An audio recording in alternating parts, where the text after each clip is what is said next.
All right, 1 for distance. All right, we're going to find the length of a line segment on a number line and find the distance between 2 points on the coordinate plane. Right. The distance between 2 points is the length of the segment between the points, and the coordinates of the points can be used to find the length of the segments. So I think this slide right here, there is something to fill in. So let's see. The length of the segment between the points. That's a fill in the blank on your sheet there. So if you are using your notes, go do that. And the coordinates of the points can be used to find the length of the segment. That's what you need to know.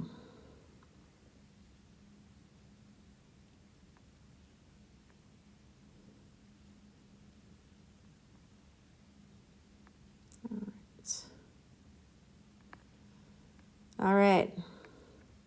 So on a number line, and probably this will be common sense. You can probably yell at me right now from YouTube. That's fine. If you have two numbers, we're going to call them P and Q. Here's P, here's Q.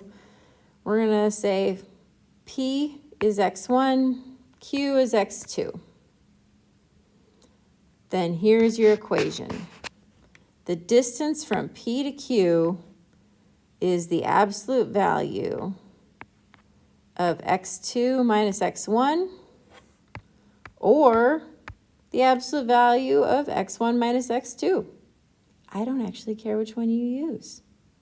Either one. Because line segment PQ is the same as line segment QP.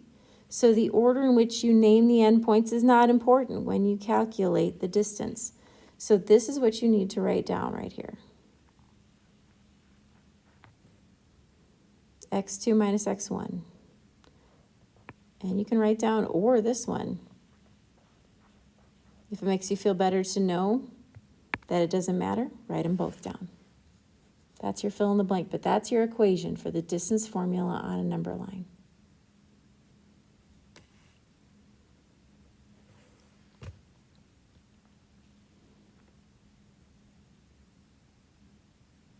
Okay. If you need to, pause me. All right, we're going to move on. All right, find the distance on a number line. So we need to find CF. Where are we at?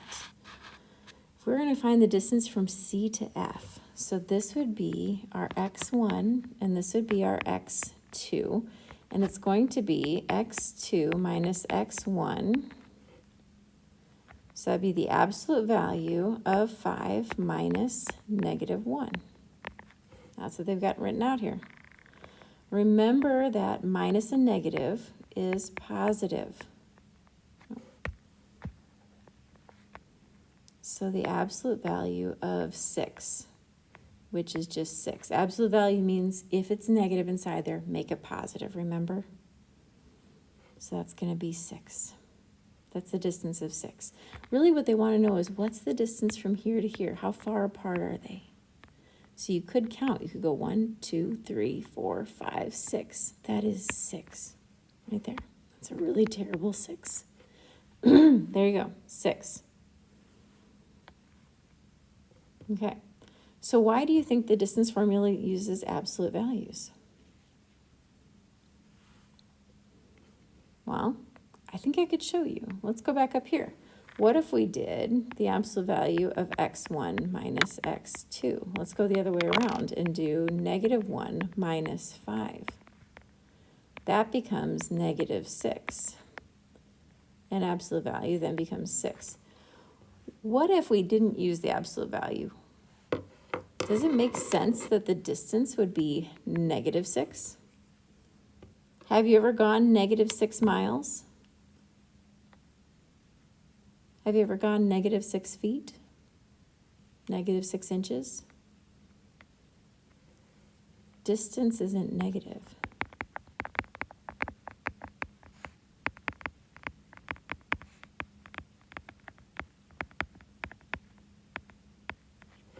is a positive value always.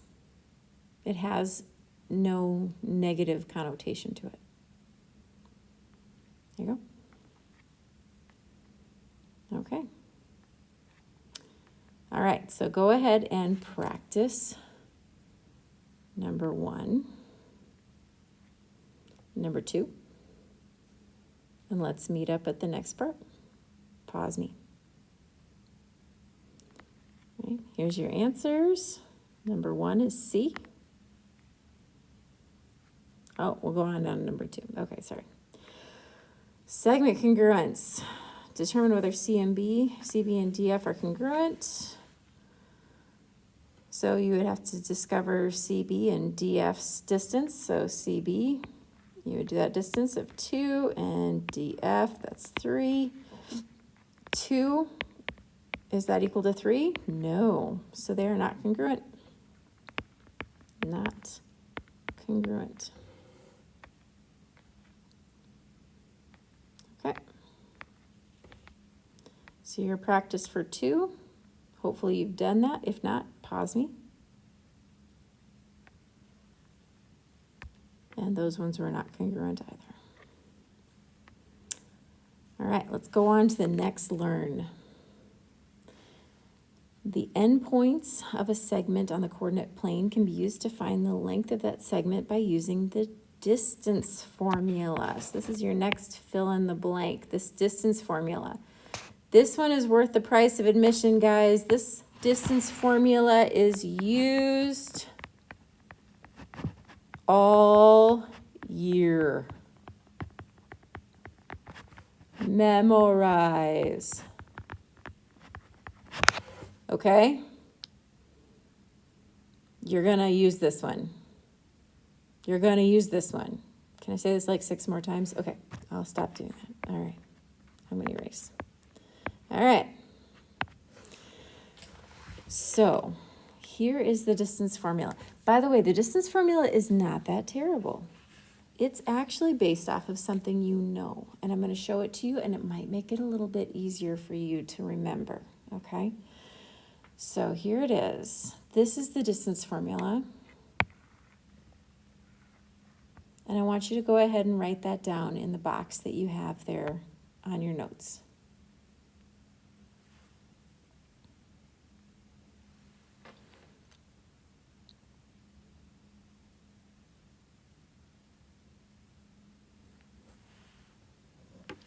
If you need to pause me, go ahead. Get it written down. Okay. PQ equals square root of the x's subtracted and squared plus the y's subtracted and squared. Okay. Now, I'm going to show you something. Watch carefully.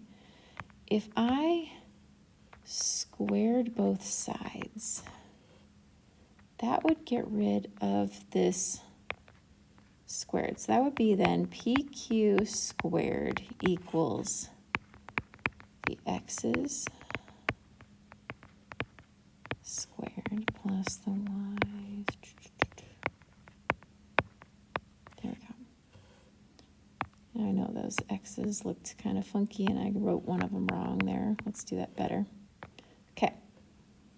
I want you to look at this very carefully, and I'm actually even going to rearrange this a teeny bit.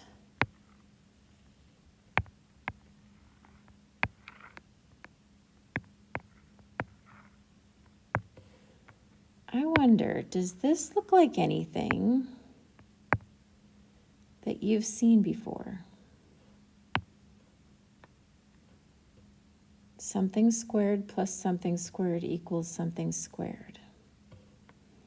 Or maybe I've written it, maybe if I write it like this, a squared plus b squared equals c squared. Yeah. This is the Pythagorean theorem. This equation up here is the Pythagorean theorem. The distance formula is the Pythagorean theorem. Distance formula is the Pythagorean theorem. It is a form of it. Let's see if I can make this. form of the Pythagorean theorem.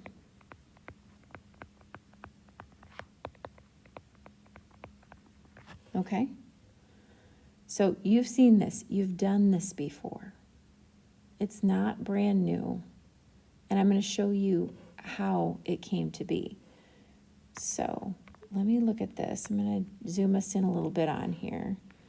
But here's our line. We really want to know how much distance there is between these 2 points. That's what we're asking, is the distance between these 2 points in the coordinate plane. Well, let me show you something. What if I was to go over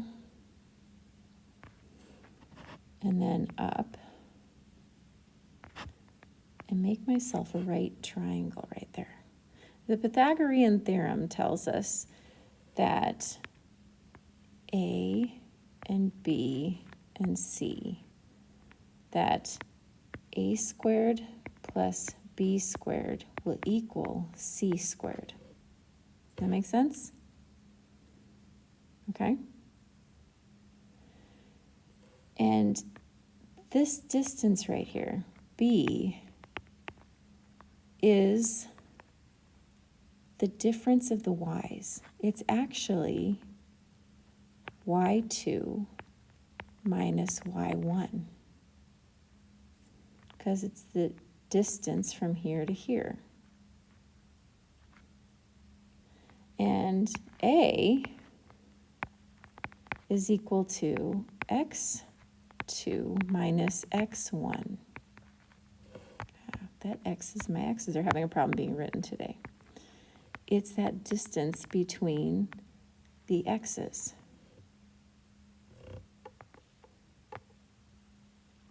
So look at that. And your C is actually PQ. It's that what we're trying to find, right?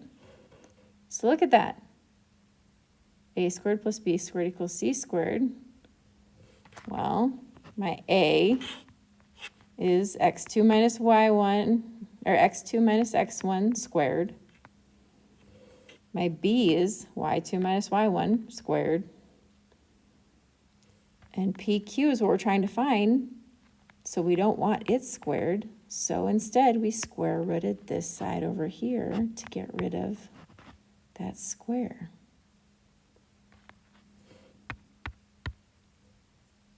It's just the Pythagorean theorem. Okay? So we know this equation. It's not too very difficult. All right. So we're going to practice this. So we're going to practice this in 2 different ways. First one, go ahead and make sure you've got your notes in front of you. We're going to practice it using the Pythagorean theorem. So find the distance between J and K. So we're going to go ahead and put those points on there, 4 and 3. So let's go 1, 2, 3, 4, 1, 2, 3. Here's J. And then K is -3, -7. So 1, 2, 3, 1, 2, 3, 4, 5, 6, 7. There's K. And we're going to attach or connect them. Hope you're using Notability. I love Notability. It's got that straight line feature where if you hold them, then they connect nice and straight. All right. And then if we use Pythagorean theorem, we're just going to make a right triangle. So I'm going to, from J, I'm going to drop down. And from K, I'm going to go straight over, make my right. And I'm going to count my sides. I'm going to count my boxes. 1, 2, 3, 4, 5, 6, 7. There are 7 there. Count my boxes up. 1, 2, 3, 4, 5, 6, 7, 8, 9, 10. 10 there. And my Pythagorean theorem tells me I can do 7 squared plus 10 squared equals my JK squared. There we go. And I don't have my, yep, I do have my calculator up still. Woohoo! Yay. So 7 squared plus 10 squared. We've got 149 equals JK squared. And then I'm going to square root both sides. So I end up with, I'm going to put JK on the side, but square root of 149. There we go. That simple. It's pretty straightforward. Now, here's what the distance formula looks like. It says, here's your, and they wrote it out, by the way, as a proof, which isn't bad. They're writing out their steps over here. That's great to see. So they wrote out, here's the distance formula, and then they wrote out your points. And I like to actually write my x1, y1 right above it, and my x2, y2 right above it, so I've got them as reference. And then I fill in. So x2, I fill in with my -3, x1, fill in, oh, they filled it in one step at a time, sure. So they filled in with a -3, and the next step with a -4, -7, -3, and then they simplified to a -7 and -10. Remember, when you square a negative, it becomes positive. If you're doing this in the calculator, remember that you need to have those parentheses around it, otherwise this will not square correctly. And you end up with the square root of 149, or 12.2 units. As you're doing it in ALEKS, if they want exact, if ALEKS says exact, this is what they want, and if they want decimal, they will want this. There we go. All right. So go ahead and practice, and I have given you the actual coordinate plane. You can do either one. You can draw out your triangle, or you can go ahead and use the equation. You will need the equation memorized, so I would recommend practicing that, but I'm okay with either. So pause and practice.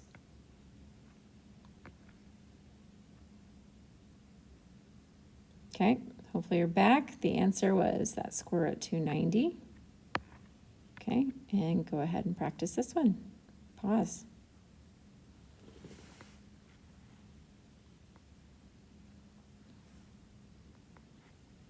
Okay. All right, if you got stuck a little bit there, here's a little bit of help. Go ahead and pause.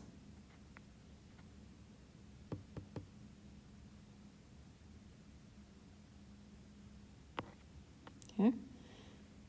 If you're still stuck, here's a little bit of help too.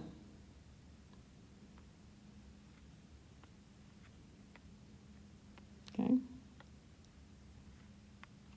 And hopefully you got that it was 274.5. Okay, moving on. Go try practice 5. And pause. And your answer should be 71.6.